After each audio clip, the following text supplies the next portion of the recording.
বিদ্যা শিক্ষার উপর ইসলাম অত্যন্ত জোর দিয়েছে। শিক্ষার মাধ্যমে মানুষ ইলম জ্ঞান হাসিল করে। এই ইলম বা জ্ঞান হলো আত্মার আলো, মনের খোরাক। বিদ্যাহীন মানুষ অন্ধের সমান।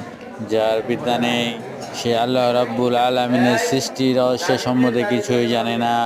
তার কাছে গোটা সৃষ্টি জগতে অন্ধকার। মহানবী সাল্লাল্লাহু আলাইহি সাল্লামের প্রতি তাই আল্লাহর প্রথম বাণী হলো ইকরা মানে পড়ো, আর পড়া মানে ইলম হাসিল করা। ইলম বা জ্ঞান অর্জন ছাড়া নিজেকে জানা যায় না, আল্লাহকে চেনা যায় না, আল্লাহর অসীম কুদরত বোঝা যায় না।